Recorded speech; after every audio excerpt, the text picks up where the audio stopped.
Hello friends, learn with Vipul में आप सबका स्वागत है। Very good morning to all of you. आज इस वीडियो में हम बात करेंगे जीआईबी के एग्जाम से रिलेटेड। और जीआईबी का एग्जाम आपका 2 दिन में ही है, यानी संडे को ही है। आज फ्राइडे है, जुम्मा है आज। तो आज का एक दिन आपके पास है और कल सैटरडे आप लोगों को ऑफ मिला हुआ है। सेकेंड सैटरडे बैंक में आप सबको ऑफ है। तो चलिए, अगर आज के दिन को हटा भी देते हैं तो आज शाम रात आपके पास है। कल का आपको पूरा दिन पूरा रात है, और परसों जिनका एग्जाम है उनके लिए ये वीडियो है, ठीक है। यानी कहीं ना कहीं 2 दिन आपके पास अभी है। इस 2 दिन में आप कैसे अकाउंट्स को पढ़ें, इनफैक्ट कैसे रिवाइज करें, ठीक है।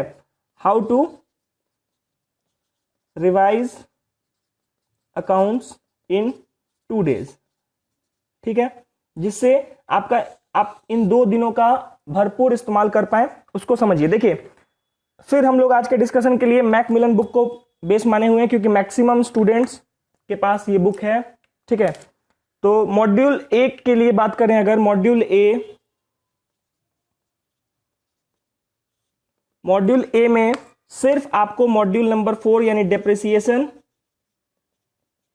और फॉरेन एक्सचेंज करना है। ये आपको ऑलरेडी बता दिया गया है, यानी अभी तक आप इसको कर चुके होंगे। मैक्सिमम स्टूडेंट्स जो इस चैनल पर वीडियो देखते हैं उनका डेप्रिसिएशन और फॉरेन एक्सचेंज चैप्टर कंप्लीट है, ठीक है। उनको बस रिवाइज करना है। तो देखिए, डेप्रिसिएशन और फॉरेन एक्सचेंज को अब रिवाइज कैसे करना है। तो डेप्रिसिएशन में आपको जो फॉर्मूला बताया गया था वो आपको ध्यान में होना चाहिए। जैसे एसएलएम को कैसे कैलकुलेट करना है, डब्ल्यूडीवी को कैसे कैलकुलेट करना है, ठीक है। उसके बाद आपको sum of the years digit method का कैसे कैलकुलेट करना है, ये आपको पता होना चाहिए।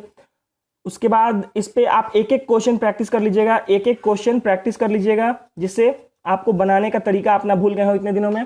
एक एक क्वेश्चन जरूर प्रैक्टिस कर लीजिएगा। थ्योरेटिकल पार्ट, अब क्या होगा, अगर आप अच्छे से वीडियो देखे होंगे या किसी दूसरे पब्लिकेशन के बुक से भी पढ़े होंगे तो थ्योरेटिकल पार्ट वहां ऑप्शन देख के आपको याद आ जाएगा, इसलिए इसका थ्योरी आप कवर कर लिए होंगे, ठीक है। अब फॉरेन एक्सचेंज के बारे में बात करें तो आप वीडियो में जितना भी चीज बताया गया है उसको जरूर से देख लीजिएगा।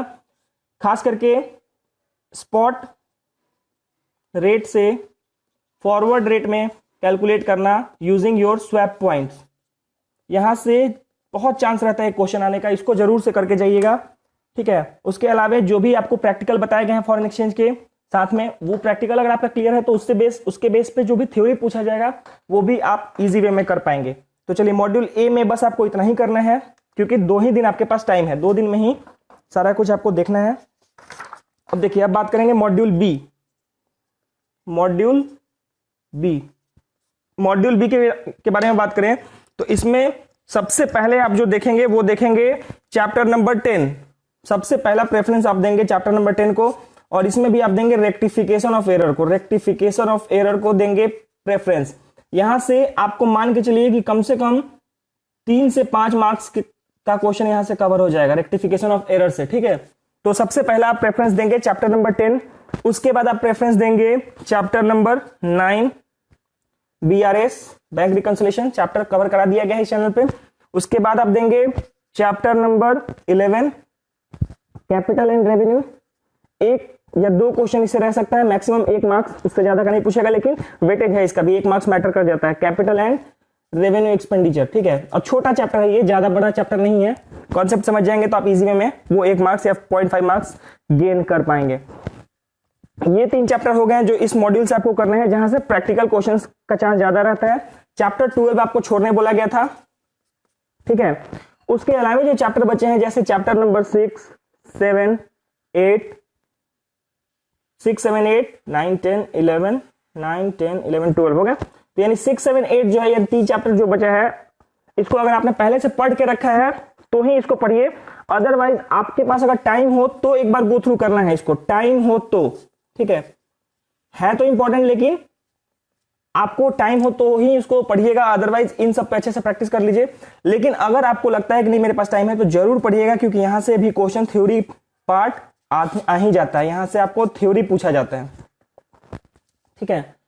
तो अगर टाइम हो, टाइम तो है ही, आप चाहें तो इसको पढ़ सकते हैं, क्योंकि बाकी जो चैप्टर्स हैं उसको आप कहीं ना कहीं वीडियो के रूप में भी पढ़ चुके हैं मेरे चैनल पे, और खुद से भी घर पे पढ़ते हैं। एक्चुअली होता क्या है, जो पढ़ाया गया वो आपको इजी लग रहा है, जो नहीं पढ़ाया गया वो आपको टफ लग रहा है, आप उसको छोड़ रहे हैं। ऐसा मत कीजिए, टाइम है तो जरूर पढ़ लीजिए इसको, ठीक है। तो कहने का मतलब क्या है कि मॉड्यूल बी में 9, 10 और 11 ये आपको कवर करा ही दिया गया है। बच रहा है आपका 6, 7, 8 यही चैप्टर बच रहा है, तो एक बार टाइम मिले तो इसको पढ़ लीजिएगा, क्योंकि यहाँ से अकाउंट्स का बेसिक पार्ट पे आपसे क्वेश्चन पूछा जाता है। हाँ, इसमें अगर आप चाहें तो अकाउंटिंग स्टैंडर्ड को पूरा छोड़ दीजिएगा, अकाउंटिंग स्टैंडर्ड को पूरा छोड़ दीजिएगा, क्योंकि बहुत लंबा चैप्टर हो जाता है और इससे ज्यादा से ज्यादा 1 मार्क्स का क्वेश्चन पूछा जाएगा, या 0.5 का ही हो सके पूछा जाए, एक ही क्वेश्चन पूछा जाए, ठीक है। तो अकाउंटिंग स्टैंडर्ड को ये उनके लिए बोला जा रहा है, स्पेशली जो सिर्फ 2 दिन में इसको रिवाइज पूरा करना है, उनके लिए बोला जा रहा है। जो पहले से पढ़ते आ रहे हैं, अच्छी बात है, आपने सब कुछ पढ़ रखा होगा, तो अकाउंटिंग स्टैंडर्ड को पूरा छोड़ दीजिएगा। इसके बाद ना आपका ये जो 6, 7, 8 है, ये काफी छोटा हो गया, इसको आप चाहें तो पढ़ सकते हैं, ठीक है। अब आइए मॉड्यूल सी, फिर से बहुत इंपॉर्टेंट मॉड्यूल सी।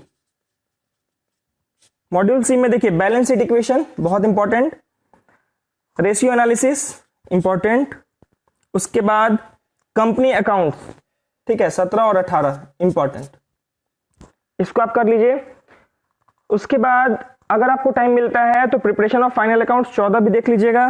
बैंकिंग वाले को आप चाहें तो छोड़ सकते हैं, और अकाउंटिंग इन कंप्यूटराइज्ड एनवायरनमेंट आपका पूरा थ्योरी है, ठीक है। यानी कहने का मतलब आप तैयारी का जो आप रिवीजन का आपको सीक्वेंस बताया जा रहा है, सबसे पहले आप रिवाइज करेंगे चैप्टर 13, फिर 15, फिर 17, फिर 18। अगर टाइम बचता है तो अब जाके इधर आपको आना है, ठीक है। यानी पहले प्रेफरेंस इधर दीजिएगा, फिर टाइम बचे तो इधर आइएगा, क्लियर।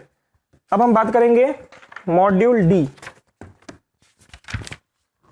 मॉड्यूल डी फिर से थ्योरी है, इसमें आपको आप अगर चाहें तो इसको कवर कर सकते हैं अच्छे से।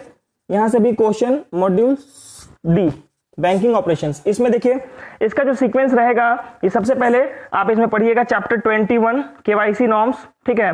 उसके बाद 26 पढ़ लीजिएगा operational aspects of CBS environment, ठीक है। उसके बाद अगर आपको टाइम मिलता है तो बैंकिंग ऑपरेशंस भी पढ़ लीजिएगा। ये 3 चैप्टर पढ़ लीजिएगा अच्छे से, फर्स्ट प्रेफरेंस इसको देना है। उसके बाद जो चैप्टर्स बचते हैं और आपके पास टाइम भी बचता है तो उनको भी एक बार गो थ्रू जरूर कर लीजिएगा। देखिए पढ़ा हुआ कभी नुकसान तो करेगा नहीं, अगर क्वेश्चन वहीं से ज्यादा आ गया तो आप कवर कर पाएंगे, ठीक है। अब ये इस टाइप से सेट किया गया है ना कि 2 दिन में आपका हो जाए। इसमें एक दिन फ्राइडे, आज वर्किंग डे ही है, आप बैंक जाएंगे ही, आपके पास फ्राइडे नाइट बच रहा है और सैटरडे बच रहा है पूरा। तो आप चाहें तो इस पैटर्न पे भी रिवाइज कर सकते हैं। यहाँ पे सिर्फ एक सजेशन है, ऐसा नहीं है कि आपको यही फॉलो करना है, ये एक सजेशन है, आप इस पैटर्न पे रिवाइज कीजिए। उसके बाद अगर कुछ टाइम बचता है तो ही कुछ नया आप एक्सपेरिमेंट कीजिए। नया करने का अभी टाइम नहीं है, क्योंकि 2 ही दिन बचा हुआ है, नया करने का एक्सपेरिमेंट टाइम नहीं है। जितना पढ़ा है उसको अच्छे से रिवाइज कर लीजिए तो आपका हो जाएगा। अब ऐसा ये नहीं है कि जितना पढ़ा है अच्छे से रिवाइज कर लीजिए, मतलब आपने 2 चैप्टर ही पढ़ा है उसी को रिवाइज करके जाएंगे, ऐसा नहीं है। उनके लिए जो पहले से थोड़ा बहुत पढ़े हुए हैं उनके लिए, ठीक है। चलिए कुछ डाउट्स आता है आप कमेंट कर सकते हैं। Thanks for watching. सब्सक्राइब करें हमारे चैनल लर्न विद विपुल को और बेल आइकॉन दबाएं हमारे वीडियो सबसे पहले देखने के लिए।